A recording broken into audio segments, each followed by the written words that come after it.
Hello and welcome back, everybody. I'm glad you could join us here again today for episode 155. So yeah, we're getting up there.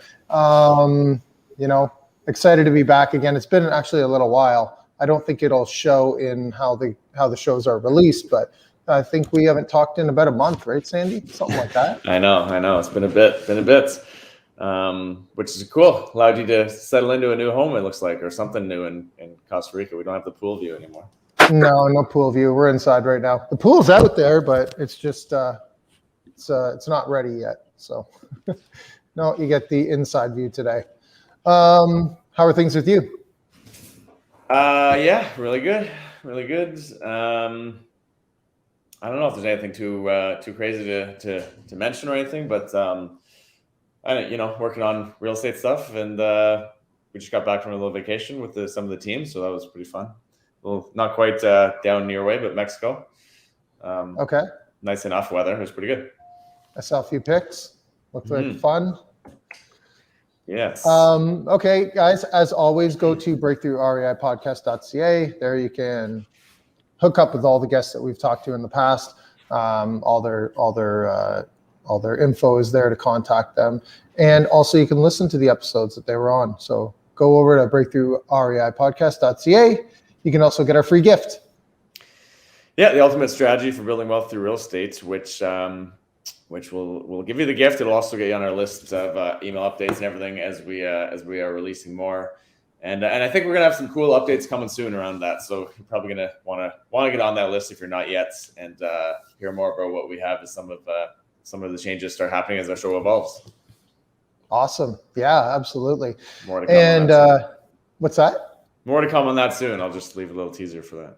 Sounds good. Also, go over to iTunes, leave us a rating and review. That helps. We say it every time. If you haven't done it yet, just take 5 minutes, whatever it is, and go over, leave us a rating and review. Tell us what you think. Mm-hmm. And we're going to do something a little bit different today.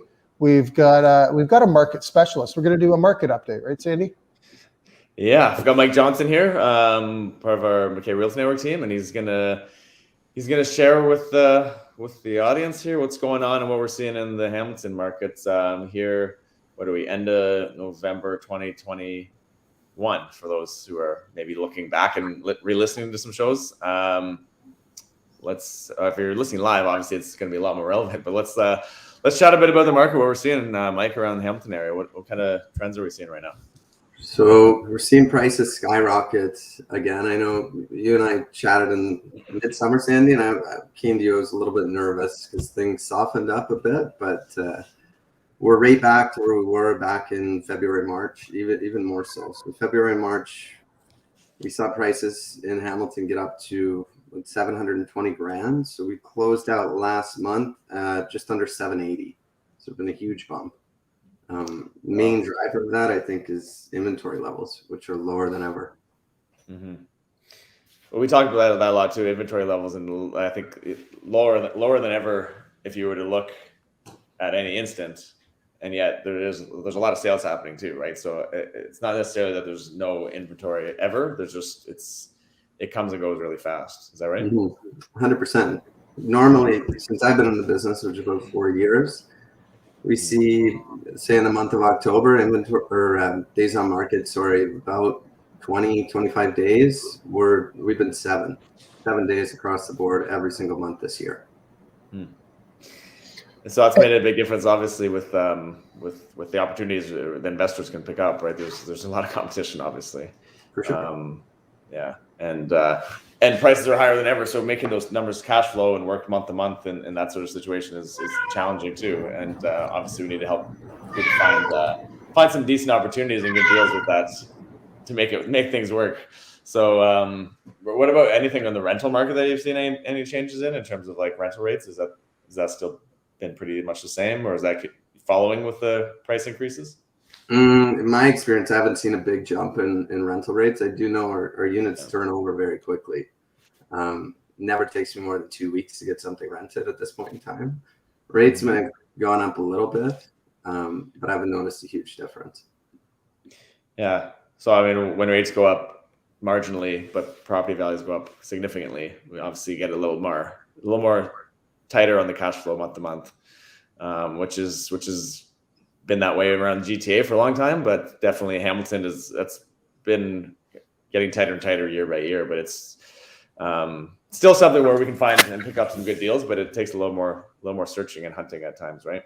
Mm-hmm. And then, Mike, what kind of properties are investors looking at out your way right now?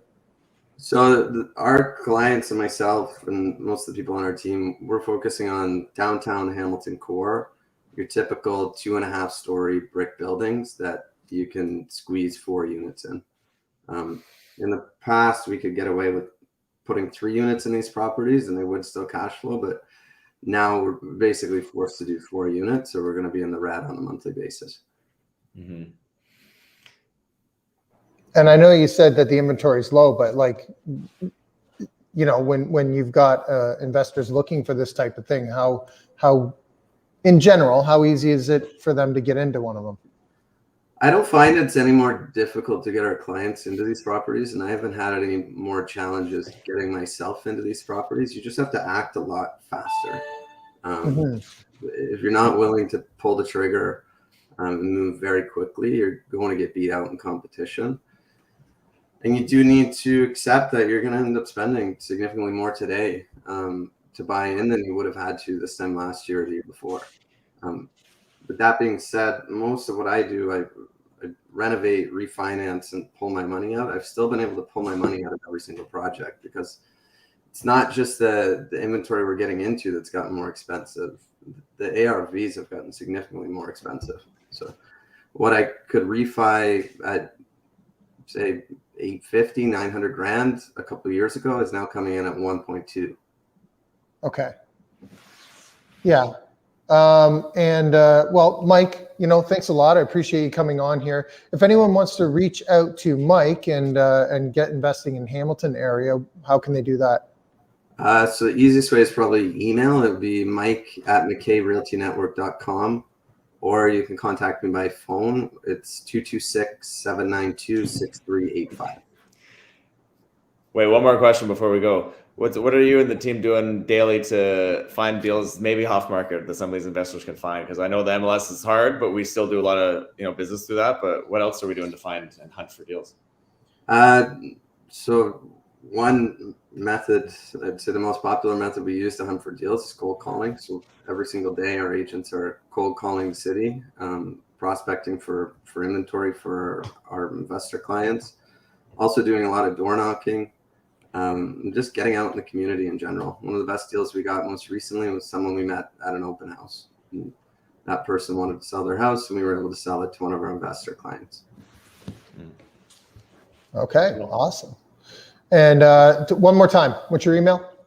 Mike@McKay, MACKAY, realtynetwork.com. Awesome. Thanks, Mike. Appreciate you coming on and sharing all that with us. Yeah, thank you guys. We'll talk to you soon. Have a good one. Thanks. You Yeah. too. Bye-bye. Yeah, I think that's good. We're going to have a little bit of a market update on different areas of, I guess, Southern Ontario mostly, with the beginnings of the next few shows anyways. And I think it'll be helpful. And it'll also, even if somebody's not listening to it right at that specific time, I think that they'll be able to use it as a basis of where the market has went as well since then, right? Mm-hmm. So if it's grown. Oh, yeah. It would be fun if we would have had that back in like five years ago or 6 years ago. Yeah. I mean, probably some of the people that we talk to touch on where the market is, but in the past we tried to sort of stay away from that as like the focus of the entire show. But I think to have a little update on where we're at from somebody in the market is a good thing at the beginning. So that was good.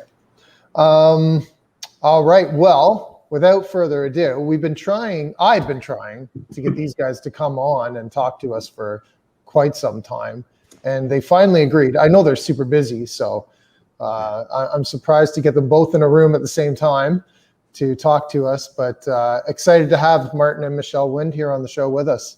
Thanks for having us, guys. Yeah, we appreciate it. We wanted to be here earlier, but it is definitely a new ball game for us as well, and we're pretty much kind of delving ourselves right into this kind of way of living now, of looking at real estate investing and obviously the property management side. So yeah, we appreciate you wanting us to come on the show and chat, and looking forward to it. A couple of unfortunately delays that we've had over a few times that you've chatted with us, some more of our end, but we really appreciate that. Yeah, we appreciate your patience. And we're excited to be here. Thank you. Yeah, no, I'm really happy you guys have decided to come on now. So Thank you. Yeah, it would be really fun. And for those of out there who don't know, Marten and Michelle, they are real estate investors and owner-operators of Diligent Property Managements, currently managing 80 doors in the Peterborough and Durham region markets. And they enjoy building relationships, partnerships with others investing in real estate. And we're certainly interested in learning about how they've grown their portfolio and their management company. And maybe we'll touch on the market there and compare to Hamilton, because I'm sure it's a little bit different. Sounds good. Absolutely. yeah, welcome guys.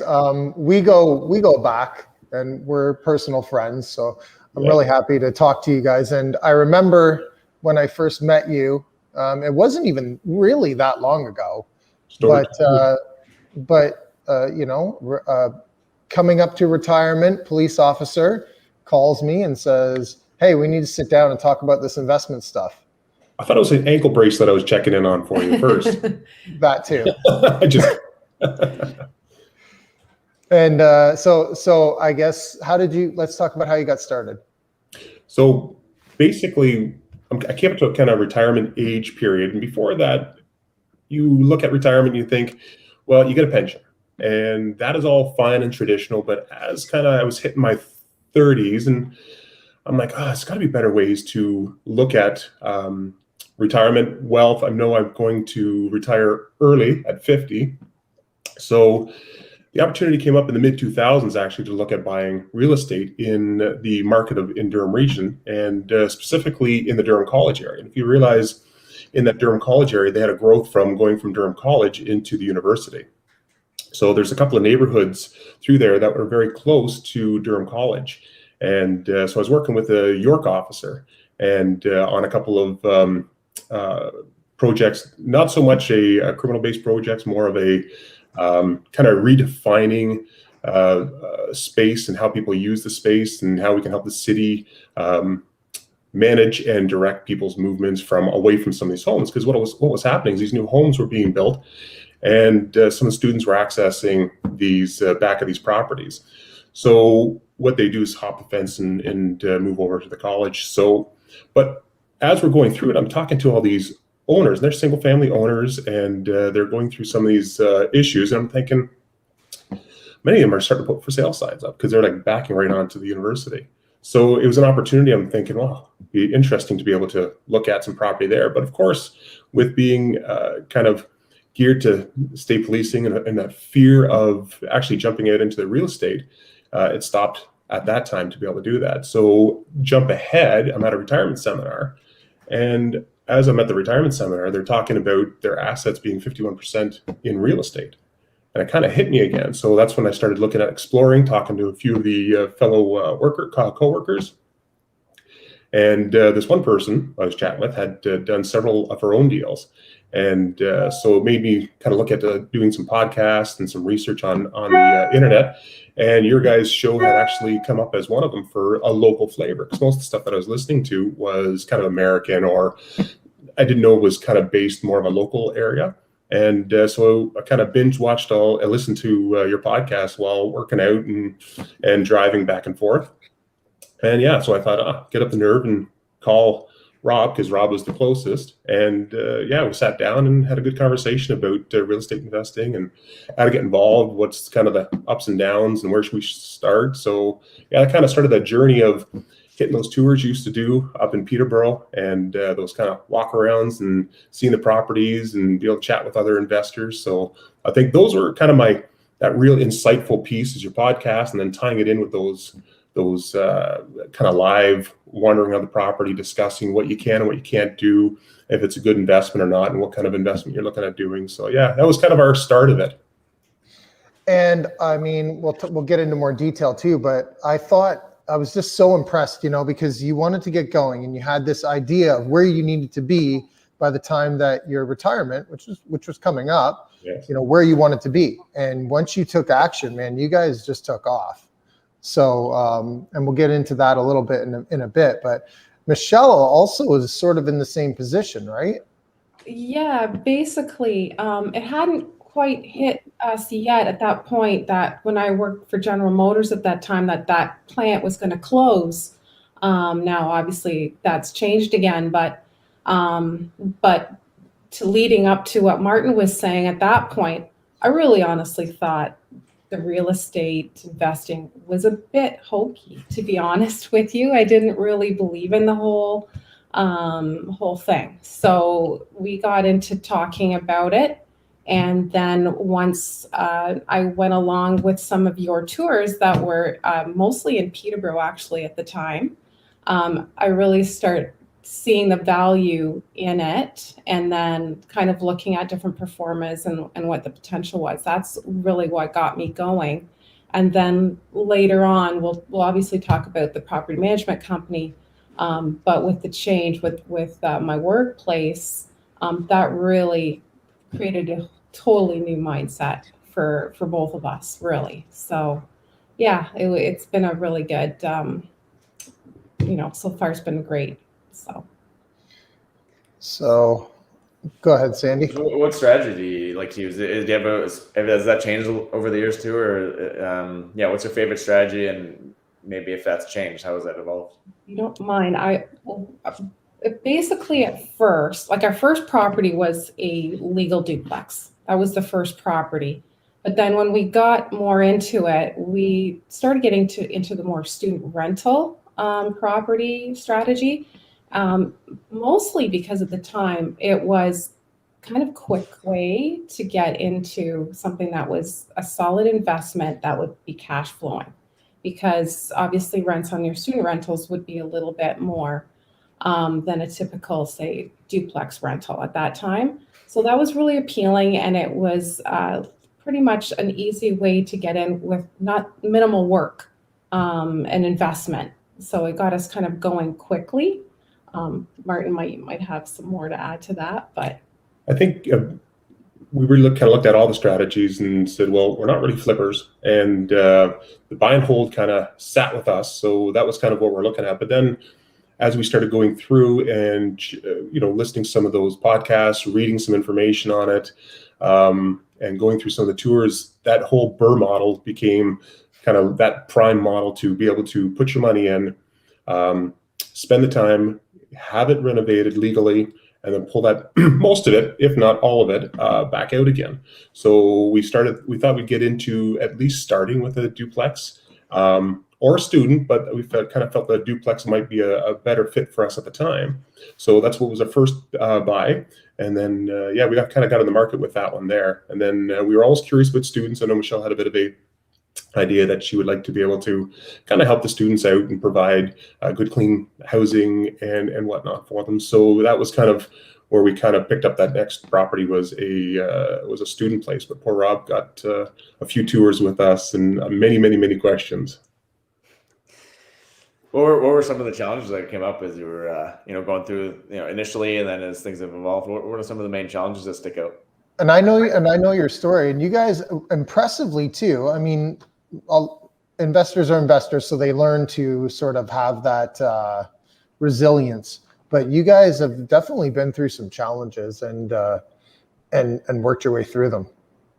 Yeah, absolutely. Actually, it's funny and Michelle will check and can chat on some of it as well. So looking at this as a business and looking at providing housing, this first duplex we have was kind of our make and break style of project.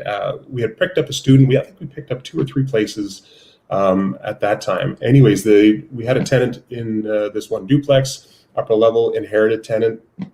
We got the place at a very good price and at a good location close to downtown in Peterborough. So we in turn we did the initial conversations with the tenants and chatted with them in regards to our expectations, their expectations, and what have you. And it was all great at first, and then it slowly went downhill. I don't know if Michelle wants to chat about some of that stuff. She was dealing with some of it at the same time. Unfortunately, yeah, a little bit of a sad story too. Like just obviously some mental health issues with the tenant. These Mhm. things come up, and unfortunately it is sad, but I think the biggest thing for us was getting into that mindset that it's right away. You have to look at this as a business. You can't look at this from, it's good to feel sorry and bad for people, but ultimately we're there to provide housing and run it as a business. And the mindset had to be there, and also the mindset to not take it personally. And that's something that we learned through, different podcasts, also attending some workshops and different things. It's one of the biggest points of interest that I found. So you're talking about not getting payment, like that's what it Yeah, is. Sort of that, yeah. don't take it personally, that when things go wrong or you get a difficult tenant, kind of work through it and follow your policies and procedures, basically. So So the tenant that's helped us a lot. It did. So we were going away on vacation, and we already started having some struggles with the occupants of this upper unit. And again, just try to be professional and courteous, but at the same time, they paid a fairly good price for rent on the lower end. And but we've had some problems there: noise complaints, problems with the dogs, some of the issues with how they cared for the property. So we started soon learning they may not be the easiest ones to deal with. But so we went away on vacation, and we received a phone call, unfortunately, that the daughter had actually, who was in her 20s, had actually passed away from an overdose. And so we, again, in turn, kind of changed things, turned things around from our vacation, seeing what we could do to kind of help out. And then from there, we started having, obviously, rental issues with the other occupants in the building or in the unit. And so it took about 10 months before we actually were able to evict the person out of there. And some of that eviction, we went to the landlord tenant board with it. And from there, we were able to get the notice that they would be evicted from the property at a certain date. Unfortunately, COVID happened at that time. And so the sheriff's office was obviously closed. So we had to endure another probably month and a half or 2 months anyways before it started alleviating that pressure to say, we can't keep going on with this, with the project, and chatting with the tenant and her family members. And from there, we were able to actually come up with something amicable. And she was able to actually leave without going through the sheriff's department. Once everything was all kind of said and done, the sheriff's department was open again. So it was good, but it was testing for us. It was definitely a challenge to deal with some of it. We had a couple of weeks where we were called by neighbors, and because again, we went out and provided our contact information to neighbors who lived in the area for some of the owners of the properties. And this tenant had left their dogs in the unit for a couple of weeks, and apparently there was somebody come to check on the dogs, but when we went to check the place out, it was full of dog feces, and the place was trashed, garbage everywhere. There was one of those, worst nightmare scenarios that you didn't want to have, and it was actually a challenge for us to kind of say, do we want to continue with this? Do we want to stick with a student rental style of use, or where do we want to go with our with this portfolio? But as we started looking at some of the values of where the place had gone up, the value of that house had actually gone up, even though we had lost, I would say, $8,000 to $10,000 easily in rent or more. Our renovation costs, I would sit there. It was our own time as well, who we put in for cleaning of it and getting rid of everything. I bet you were at $15,000 plus. To have the tenant out, removed, go through the whole process. And I would say it was probably in total 11 months for it. So it was definitely a make or break time for us. And that's where we started really thinking, we want to make sure that other owners don't kind of have these kind of challenges as well. And you're going to have it anyways. But we definitely were able to learn several strategies at the time, chat with many people. Again, you were a good person to chat with as well. Definitely having a network of people to reach out to and help through those challenges were definitely an asset at that time. but it really helped us look at how we are writing up our policies, procedures, and moving ahead with what at that time was our starting of a property management company. But I also remember, and we'll talk about the property management company for sure, but I also remember I would just like during some of the beginning of that, and just you like calling you up to talk about something, and you would just say, oh yeah, like here's a challenge that we're having. And I'm like, oh my gosh. Yeah. I almost like kind of feel a little bit responsible for it in a way. I'm like, yeah, help them buy this house and that kind of thing. But then like you guys were always so, but like no matter when or what was happening, you were always like, yeah, but you know how much stuff we've learned, you know how much we've learned from this. Absolutely. I was always so impressed with that attitude of, wow, look at all the information that we've gathered. Look at all that we've learned. Now that we can overcome this, and we can pretty much overcome, whatever else can come our way too. So, and I think that was key for us is to have an outlet to realize we're not alone on this. There are challenges with it, but there are solutions, and we really at that time, as we went through it, become solutionists, right? Taking a problem solving. And some of the stuff that I had learned through other work education was problem solving and helping communities problem solve some of those problems, and really to be able to utilize that in our own business to sit there and say, how can we help this tenant out? How can we help at that time us out of making this a successful unit? We were able to rent the downstairs, but it came some challenges with that too. We still have the property. Actually, it's a very good cash flowing property now. We were able to put some students. It actually has it's about 100-year-old building, and we were able to. It had 5 bedrooms upstairs.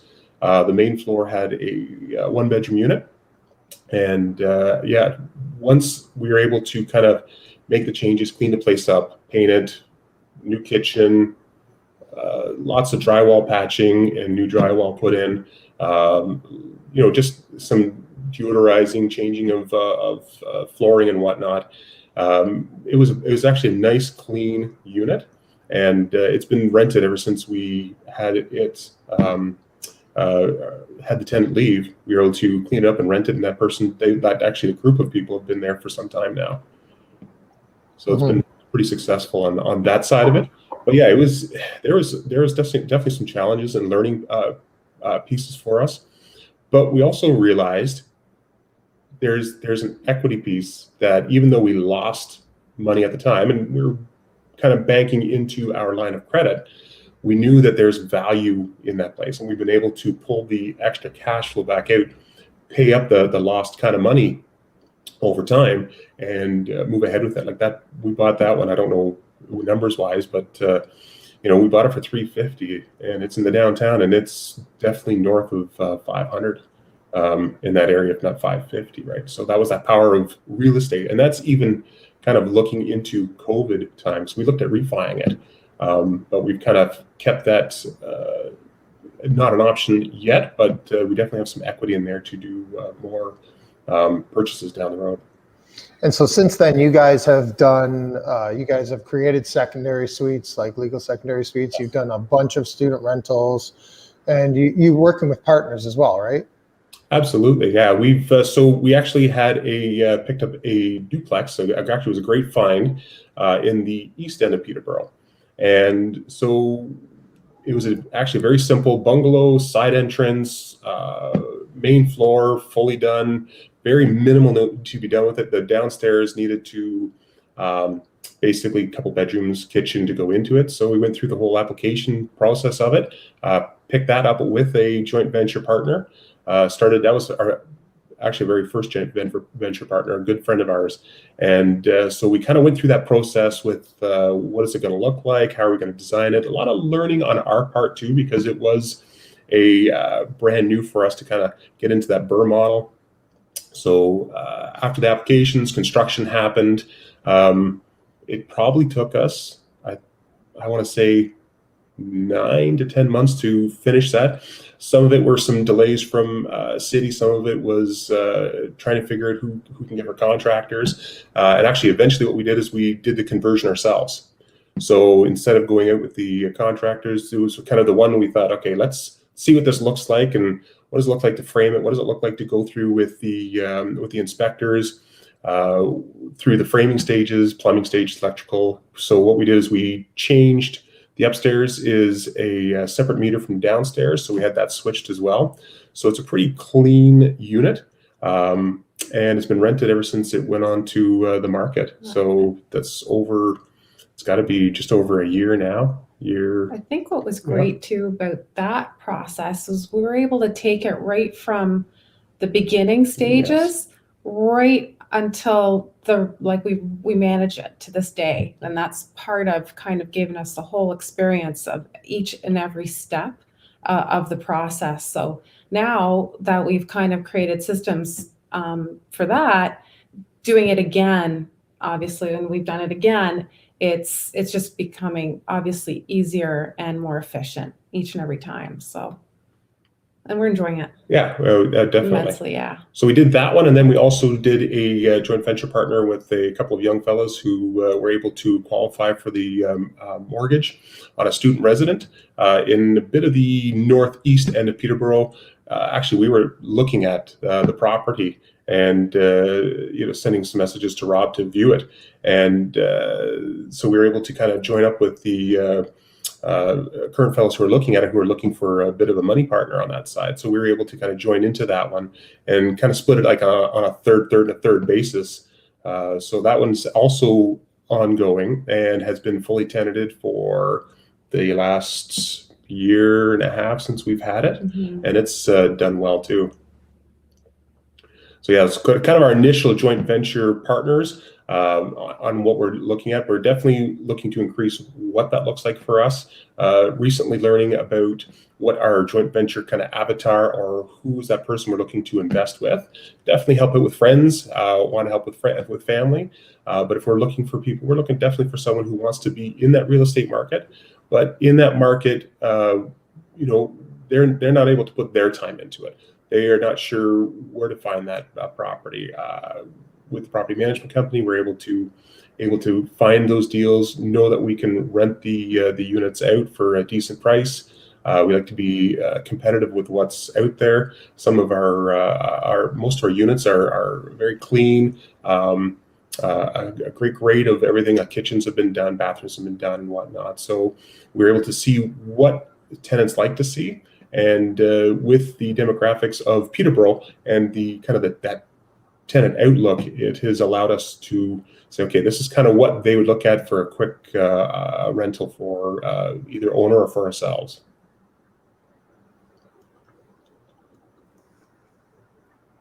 Sorry about that. No, that's okay. I wasn't sure. I can keep talking. No, I tell people. back. Well, I was waiting for you. I'm 6'8". I'm a tall fella, and my last name is Wind, so I can tend to be long-winded. Oh yeah, remember we were kind of thinking of if we were to partner up, what the name of our company might be. Yeah, that was pretty bad. That whole I don't even know if I want to say it. That whole break wind thing, I don't know. You don't hold off the tongue very well. Yeah. Oh, I cracked up when you told me that. You're like, guess what I just thought of? Yeah, it was pretty bad. I had to share it. Yeah. So like you guys are still looking for partners, right? I mean, you just said, so anyone interested in partnering up with these guys? I mean, they've got a ton of experience now in the property management company, which I guess we should find a little bit more about right now. So what's the, you guys, and that's what another thing that I find so impressive, Michelle, is just like, I don't think you really knew what you were going to do, right? With GM sort of shutting down, right. And then this almost hit you on the head, I guess, as basically. So the whole idea was we could have hired out for property management, but we did look at that, and we did consider that, and but the whole thing was, what were we going to learn? Because we really wanted to get right into doing every aspect of the real estate investing, and that includes property management. And so initially it was, we'll just manage our own properties, and that'll be great. But what happened was General Motors released, that my job there was going to be depleted, and I was going to have to find something else to kind of reinvent myself. So I really wanted to start taking on the property management myself. And what we realized was there wasn't really another company either that had our kind of core values in mind. So, basically we wanted to be able to provide great product to our tenants, a great home, something that was safe, well maintained, something where people really wanted to live, and have some integrity and respect, and be caring with our tenants, but also think of it again as a business, and obviously kind of built diligent around that, and that's kind of how it all started. So and plus too, with her being kind of finished up before I was able to retire, she was coming up to Peterborough to check on our properties, and it was nice to be able to have people kind of come out and say, if you're going up, do you mind checking on our place? I don't know, we were able to be privileged enough to look after one of your places as well, and that was a great start for us to be able to understand that whole tenanting piece, going through the whole application process, being able to qualify with the tenants, what that looks like. So we had to have all those things kind of in place as we started moving into the property management. So as we kind of started going, it just started kind of rolling through. We had conversations with other investors, learned lots of the time. We're able to be able to decide what is it that we want to offer to clients for the Peterborough area, what is their strategies. So we really kind of looked at those student residents and duplexes as being that strategy that we felt we could manage quite well, knowing that I was finishing up in a few months. So it was great to be able to kind of say, okay, let's see what this looks like. So over time, we were able to get a couple of properties under management, and then kind of it steadily grew after that, where we're able to, I think we're, like you said in the bio, we're up to 80 plus doors and about 150 plus tenants, and definitely learning our systems, developing our policies and procedures have been important. Having that software in place and whatnot as well. So that's been quite the learning curve, but we're able to do it full time, and it's able to provide a big end goal for us. And we're still young. Even though we're kind of the plus 50 mark, we got easily 10, 15, 20 years. If not, we just continue to work through in this investing field, right? And it's important to us to be able to build relations with people. And it's important to be able to hear what their needs and wants are, especially if they want to get into this field. Some of them, just want to be able to invest into real estate, but not have that whole tenant and toilets and other problems. So we really kind of dove ourselves into saying, okay, what does a bird look like? What does a student family look like? What does an investor look like? What does a property manager look like? What does it look like to have tenants and change toilets and do all these things? So we were very hands-on at the beginning, and we've kind of slowly grown that our goal is obviously to be pretty much working, not in the business, but working on the business. And we're getting to those stages now through coaching and through mentoring and through our own development at the same time. So it has taken some time, but we've definitely jumped in with both feet, and are able to grow at a pace that we're able to help our investors out, right? Our clients, but also our tenants. But I was definitely impressed watching you guys build this, because you have always been very policy driven right from the beginning. I mean, to have like procedures and everything in place and build on it consistently, Yes. And properly the entire time. So like you guys, I've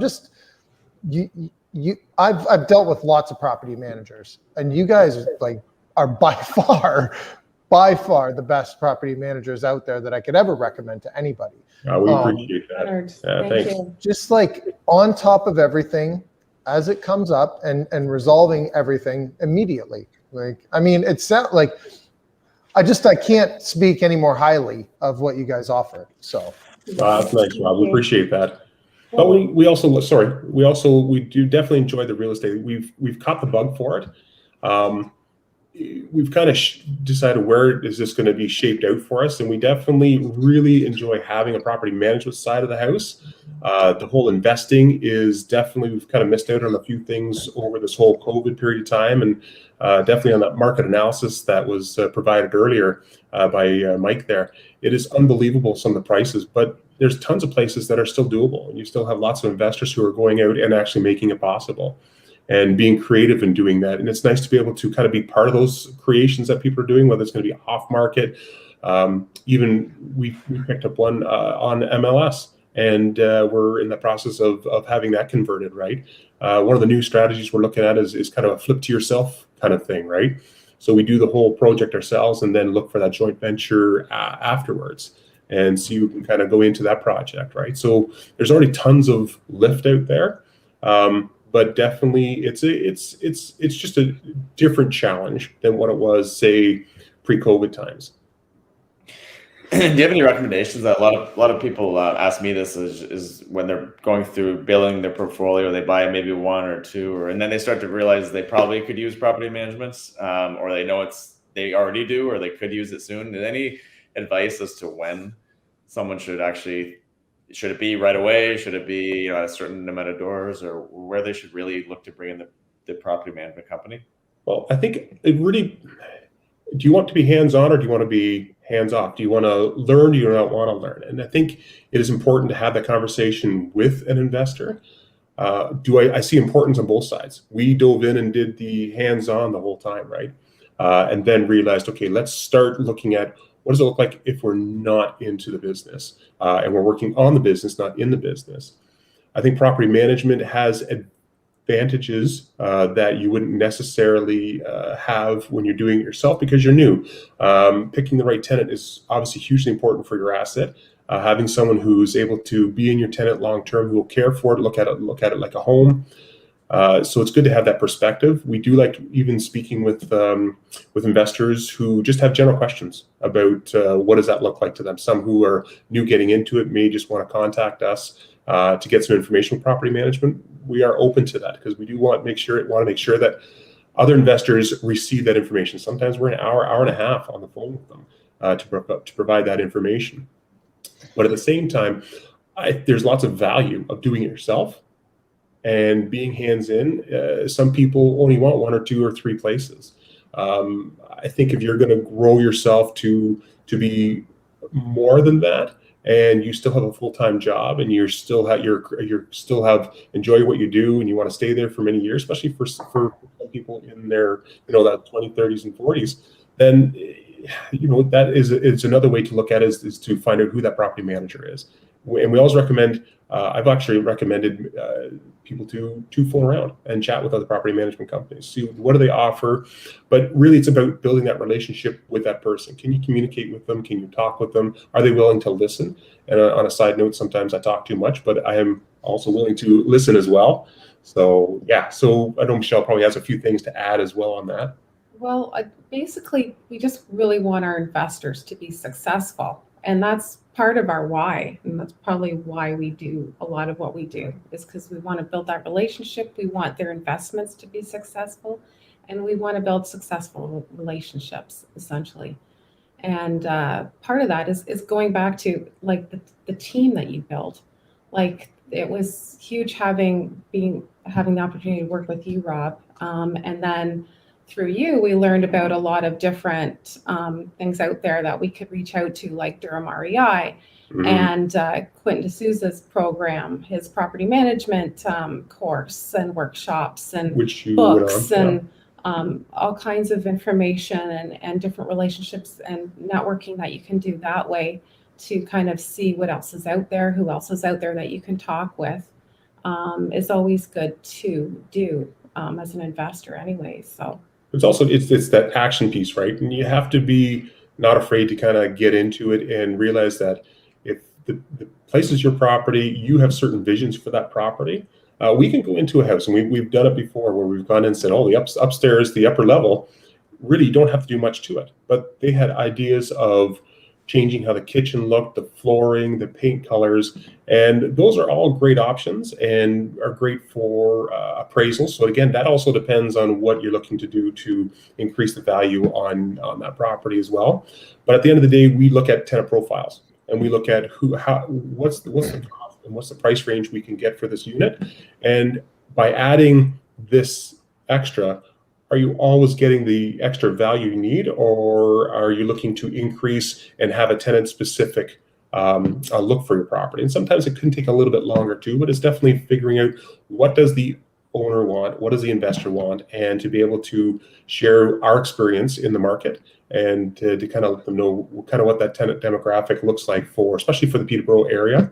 It can be a little different elsewhere, but you do have to know your market, and you got to realize that there's a certain rent range that people are able to afford, right? And kind of going through that whole background process and application process definitely provides some good insight about kind of where that market is at.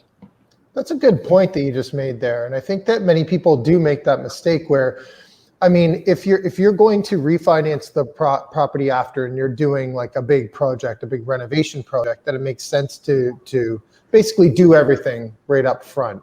But when you're looking at it when you're not, I mean, obviously you want everything to be functional, you want it to be clean and working, but there is those people that go, oh, I don't like these kitchen cabinets, let's change them out. Only to find that it didn't increase the rent that they were going to get for it because they were clean and nice. They just weren't in the style that person would want if they were living there. 100%. So a good rule of thumb is if it's not going to increase the value of the rent, then don't do it. Yeah, absolutely. And I really think, applying some knowledge, not just jumping in. Action taking is great, but we're definitely have been action takers. But we're definitely learning, and over time, I don't think we quite understood it. You definitely have to have that why, but you have to have where you're going. Like if we're trying to take a trip to California, it's not just hopping in the vehicle, right? You're gonna have to plan that out. Where are you staying? Where are you going? What are you doing? Same with kind of real estate. If you're looking to purchase real estate, what market do you want to be in? Where some investors are investing from other provinces. So what is it you need to do? I think networking and making those phone calls, having a checklist and having a bit of understanding what you want, what you can handle, or what you want to do. Maybe you want to be a half hour, 45 minutes to an hour from your product. And that's good too. But I think it's good to reach out. We were able to reach out and chat with people and ask a bunch of questions that we thought were silly.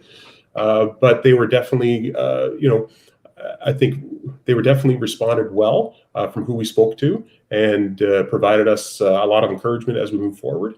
And I think that's kind of what we want to do with other investors too, is to provide that for our landlords, but also to make sure that we're able to care for and look after the tenants as well for that. So I think that also depends on kind of what finishings you want for certain market, right? So some finishings in downtown we've had a couple places that have been finished great, and we've got great and they've turned into student residences, and we get great student clientele because of the ESA location for the downtown, busing, transit, shopping, all those pieces, right? So I think you just have to go around with a focus mindedness where we're able to have, and I know Sandy, you guys do the same thing, where you're focus minded investor. It's not just a real estate agent going out and show you places, but to actually have the knowledge to apply to address areas like ceilings being at a 6'11" or passageways being at a 6'5". When do you put egress windows in? All these portions that we had to learn. And here you are, electronic tape measures showing us what you're doing, what you need to have, and why this doesn't work and why that would work. It's all beneficial, right? And we're happy to be able to kind of share that with other investors, especially when we look at some other places. Yeah, that's really cool.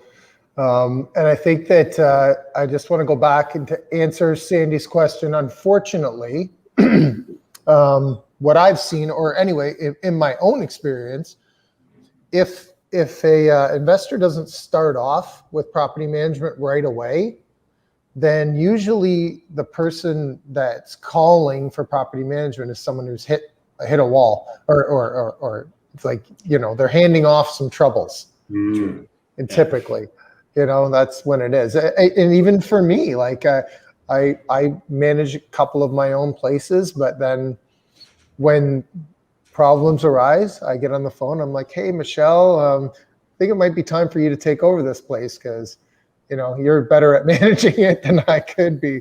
So, that's probably typically what the story is, I would imagine.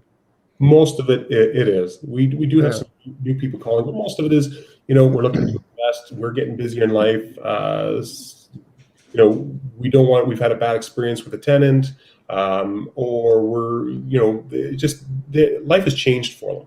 So they give us a phone call to say, okay, what does he offer? And so we have to spend some time with them to make sure that it fits for them, and potentially they may want to stay looking at managing their unit for a little while longer, because they just were unaware of some information that may actually help them to keep it under their management until they decide, we're growing, whether we're buying another property for our portfolio.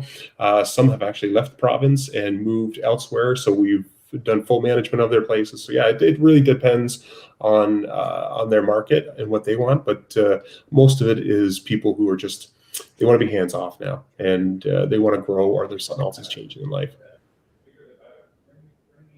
So yeah, it's always a tough call with people, depending on what their plan is and everything. There's no right answer. I don't think. It's just case by case, but you certainly will give up some learning by hiring a property management company. Like if you hired one right away, you might not learn some of the tricks of the trade, but you might also save yourself a lot of money, because those lessons typically are not free.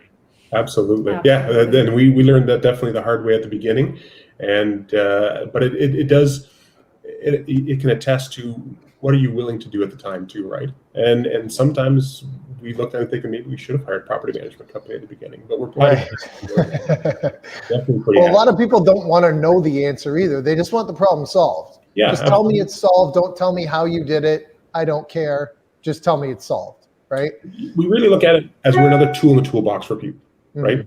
They want to invest how they want to invest, and they can be able to reach out and use whatever strategy they want, and they can call us to help manage it, or another company out in another location they want to do. That's definitely totally up to them, but there are options. It's never you have no solution.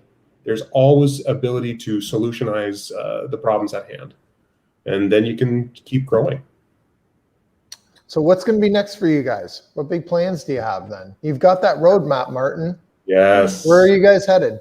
These big, hairy, audacious goals that we got going on, but definitely acquiring more properties. Joint venture with some people who want to get involved into real estate, but maybe are too busy looking for something else to add to their portfolio. Happy to have a conversation with them. From a property management side, we are definitely looking at increasing the systems that we have. And right now we use Building Stack and Asana. There are some programs out there that people have been using that have mostly done a lot of their work through using Monday.com. So we're kind of looking at those areas for the project management side of the house for the property management. But definitely having a good software program is beneficial. And we're pretty happy with that. And obviously increasing, looking at hiring property manager. We have right now on the team, we've got a couple of fellows we have as kind of our repair guys, but growing into a construction area. So Diligent Property Management will have kind of that to offer for our joint ventures second suite conversions. And so that's kind of down the road, and to stay hands-on for a little while, but definitely kind of work off and start into more of the real estate investing side, but be able to have open conversations with people. Love to get into multifamilies too. Those are some great ones, and the market is definitely a different market to go in, and some different knowledge. So we're pretty busy with what we're doing now, but we definitely have that roadmap to when is it ready for us and our business to be able to not be working in the business, but definitely be more on that kind of working on and what we can offer for other people. It helps our growth, but also helps their growth, right? Yeah, I noticed you guys have been looking in multifamily quite a bit lately. Yes, absolutely. Definitely like to see it's learning, and find the right one. I'm happy to pull the trigger and make it happen at the same time, right? Is there much of that in Peterborough, or is that something you need to spread out and just expand the horizons a little bit in the search geographically? Well, I think it's both. There are definitely opportunities here. It just depends on how you want to get into that multi-family stage of it, right? So if we're looking at that 5+ units, a lot of them are below rent on market rent, right? So there's a big lift on that side. But at the same time, look at the prices, and that whole debt coverage ratio piece is important for the investor to see is what is my out, what is my exit plan to that, right? So if you're working with either going to do it by yourself or have a joint venture partner or a group of people on there, you're going to want to know what you're doing from kind of A to Z, and what does that look like in that 2 to 5 years? Are you holding on to it? Are you just looking for lift? As people change over in those units, you can definitely, many of them that we've gone through anyways, that are 4 to 10 units. Kitchens are a big thing. Bathrooms are a big thing to be updated. So there's a lot of opportunity, but it's price point.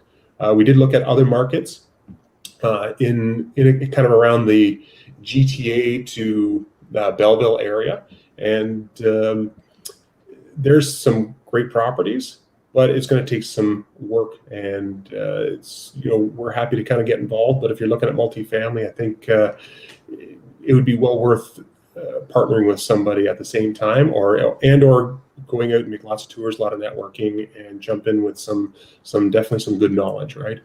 Because it can be risky at the same time. Mm-hmm. That's my fear-based side of me that happens as well. So I always like to throw caution to the wind, but for everything that there's solutions out there as well.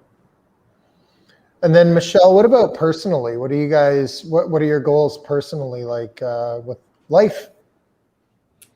Honestly, right now it's about the kids, and what we feel like we're doing right now is setting up a basis point, a business for them, some investments for them down the road. That's just going to help our family, and obviously give them lots of opportunities going forward. And the other part of it is it's really teaching them how to be in business and give them basically those type of opportunities.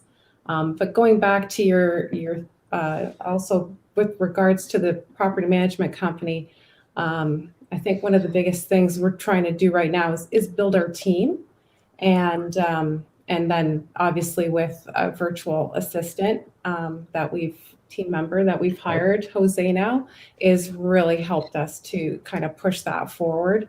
And so it's really about the business right now, and then creating that basis point for our family. So yeah, and that's kind of part of it too. And our kids get to see what this looks like, and they get to be involved in it, but they also get to see kind of are taught that financial management piece to it, right?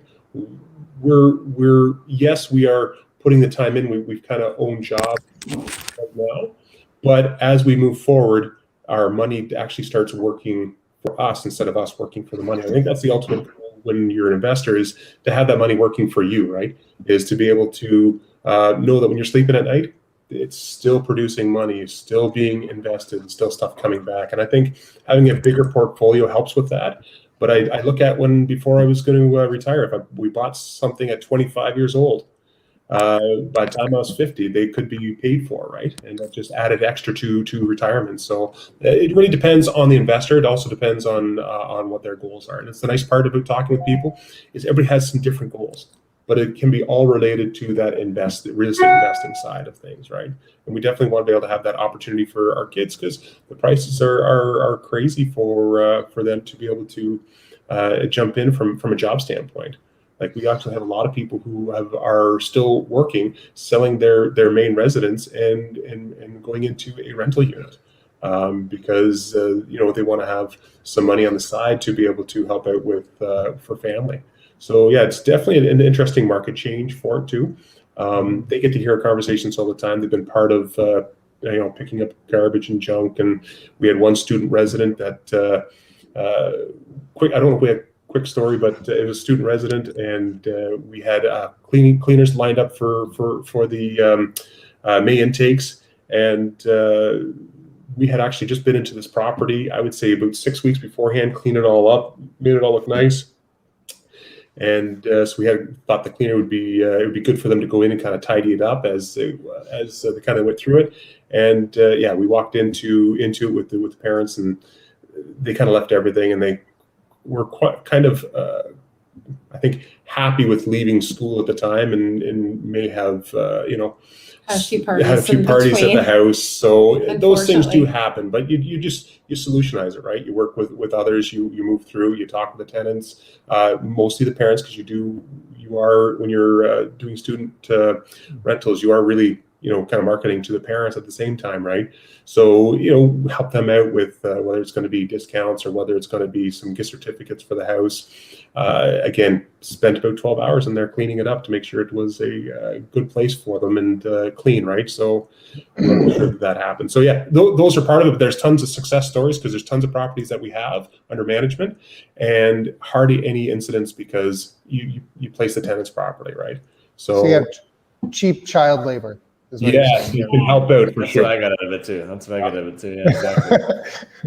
Income rates are going up, nowhere near the pace of properties, right? So it's getting them now and having that generational, Well, I mean, look, help us clean, help us manage these properties now, and there's maybe a house in it for you later. Absolutely. It's not, yeah. It's not free at all. It's actually they actually get paid super well in that case. They do. There you go. Or Exactly. they could at least. They could if they earned it, I suppose. That's right. Get a sweat equity. There's nothing wrong with it, but they realize it's a goal at the end, right? 100%. Well, guys, I mean, I'm very happy that you guys found the time to come on and talk to us today. I'm sure there's going to be a bunch of people that are excited to reach out and talk to you now. Hopefully you don't get inundated too much with people looking for management, but I think there'll be a couple calls anyways. Yeah, I'll have to implement some more systems in there and keep on growing. Absolutely. But thank you. Appreciate all your knowledge. And hopefully some investors call to talk about, picking up some bigger units with you guys. Absolutely. Oh, yeah. That area is like we get us being out the other side, West End primarily. GTA, we always hear about Peterborough and that area and being an option. Like that's always as we heard earlier, the numbers in the Hamilton area are pretty. They're a little higher now than they were for sure. Peterborough is always a great option for that I see at least as a market that's just really attractive. So it's not way north Ontario either. It's actually in a still striking distance of the GTA and everything around it. Mm-hmm. Helps out the growth there. The city has a new business plan moving forward with lots of growth expected for Peterborough. There's a new development happening on 135 acres here, where some of these are single family houses, 2,700 square feet, and they're going between 900 to 1.5 million, and that's on the north end of Peterborough. So there is expectation. There's lots of growth needed. There's tons of bungalows. Like Peterborough has got lots of bungalows. Probably 60% of the properties are that. We believe in Peterborough enough that we've moved up here, not just to manage, but also to invest. So we wanted to be kind of local in this area as well for that investing side. But it's convenient, close to the 115. 401's easy to hop on. GTA, we're there in a half an hour, right? 45 minutes, depends on where you're going, and so it's not a big jump either. And there's conveniences to it, and then being able to do things through Zoom, right? Have a phone call. We've got a couple other phone calls today on Zoom, and it's just a great tool to have. So it's definitely exploring what options are out there and using the tools. Like the cell phone is probably one of the best features that we can have, right? So if anyone out there doesn't have a cell phone, go pick one of those. Pick one of those devices up. It'll help you. Yeah, absolutely. We're always open to chat with anybody. Any questions? Love to chat with people. Mm-hmm. Awesome. Okay, guys. Thank you again. Appreciate it. Oh, how are people going to get in touch with you? Well, probably the best way would be through welcome@diligent, PMCO for property management company.com, or our phone number 705-986-0513. and they can call us like either extension 701 for Michelle or 710 for me, or just the options that are there for just operator. We have someone who's able to address the phones Monday to Friday, so that works during the business hours. And if not, leave a message and we're happy to get right back to you. Okay, we'll have all that contact info in the show notes. Awesome. So people can reach you anytime they're listening to this. They can just go into the show notes and you'll be able to contact Martin and Michelle. Sandy, how can people contact you? Info at mckrealtynetwork.com or 289-389-6846. And you can reach me at rob@mrbreakthrough.ca. Well, another great show, and hope you'll all join us next time. Thanks.